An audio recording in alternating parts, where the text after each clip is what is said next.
51 ans après Pietrangeli, un autre Italien s'impose sur le rocher monégasque. Il s'agit de Fabio Fognini qui a décroché son premier titre en Masters 1000 contre Dusan Lajovic. Nous on va revenir sur cette finale, c'est parti, let's go! Fabio Fognini s'impose 6-3, 6-4 contre Dusan Lajovic. Comme on pouvait s'y attendre, c'est l'Italien qui a fait la pluie et le beau temps dans cette rencontre. Dusan Lajovic qui était très crispé dans cette finale normale. C'était sa première finale de sa carrière et c'est vrai qu'il a livré la pire copie de sa semaine. Il avait été très impressionnant contre Thiem, contre Goffin, même en demi-finale où il a su remonter un sacré handicap contre Medvedev.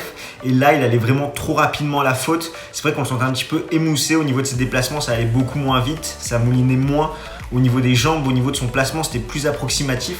Ce qui fait qu'il a fait énormément de fautes. Quant à lui, Fabio Fognini, il a fait un petit peu du Fabio, c'est-à-dire qu'il a accéléré énormément sur ses prises de balles, des prises de balles très précoces. Il faisait souvent le point gagnant, des amortis très bien touchés, mais des fois il allait plus souvent à la faute, des fois c'était un peu moins régulier et c'est vrai que c'est lui au final qui a su tirer le meilleur dans cette finale en s'imposant 2-7 contre Dusan Lajovic. Donc vraiment une très belle performance pour l'Italien qui décroche son plus grand titre dans sa carrière et finalement il n'aurait jamais dû être là, sachant que je rappelle qu'il était mené 6-4, 4-1 contre Andrei Rublev au premier tour, balle de double break. Il aurait très bien pu s'incliner sur le premier tour à Monte-Carlo et au final derrière il s'impose contre Rafael Nadal et il s'impose en finale contre Dusan Lajovic. Donc vraiment une sacrée performance pour lui.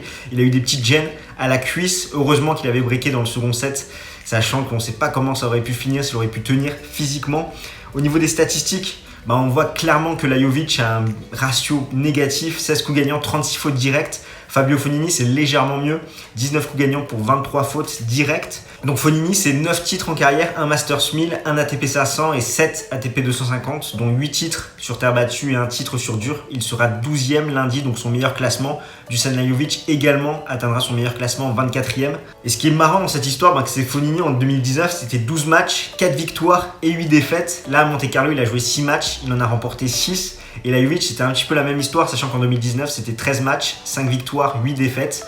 À Monte-Carlo, là encore, 6 matchs, une défaite et 5 victoires. Donc ça relance un petit peu la saison des deux joueurs et il faudra compter sur eux à Roland-Garros, sachant qu'on sait que généralement les joueurs qui atteignent le dernier carré à Monte-Carlo se retrouvent facilement en deuxième semaine à Roland-Garros. Au niveau des enseignements qu'on peut faire de ce premier Masters 1000 de la saison sur terre battue, c'est vrai que Djokovic et Nadal, c'est un petit peu le même combat, on est dans l'inconnu pour les deux. Djokovic qui a commencé très fort sa saison, qui finalement commence à marquer le pas, on sent un manque d'envie chez lui.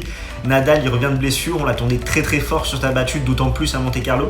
Il a un petit peu déçu contre Guido Pella et après contre Fognini, on a senti un manque d'envie, il allait trop souvent à la faute, ça inquiète un petit peu, sachant que généralement, il peut surfer sur sa confiance acquise soit en début de saison, soit à Monte-Carlo, Barcelone, pour se permettre de perdre à Rome ou à Madrid et derrière avoir quand même des garanties pour Roland-Garros. Mais là, commencer comme ça, c'est jamais très bon signe. Il va devoir très vite se relever, notamment à Barcelone, et derrière au moins décrocher un Masters 1000, donc que ça soit Madrid ou Rome, pour arriver avec un minimum de confiance sur le Grand Chelem parisien. On constate également qu'il y a cette phase de transition qui se renforce en 2019.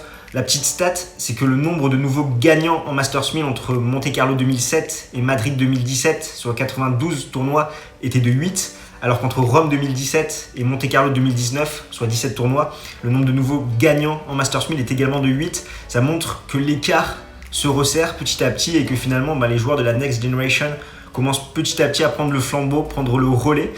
Et que derrière, ça dégringole un petit peu. Je pense notamment à la Lost Generation, donc que ce soit Dimitrov, Goffin, qui commence un petit peu à chuter au classement, Nishikori, Raonic, pareil, et les Cilic, Anderson qui vont avoir également une année compliquée en 2019. Donc ce qu'on va devoir suivre, ça va être Barcelone, Madrid et Rome pour vraiment tirer un maximum d'enseignements avant Roland-Garros et voir qui sont les grands favoris, comment ça va se passer d'ici là, si Djokovic et Nadal arrivent à rebondir. On va également surveiller Federer à Madrid, également les joueurs de la Next Gen pour vraiment avoir une meilleure idée de ce qui va se passer sur le Grand Chelem parisien. Donc voilà ce qu'on pouvait dire pour cette finale. N'hésite pas dans les commentaires à nous donner ton avis. Toi, qu'est-ce que tu en as pensé?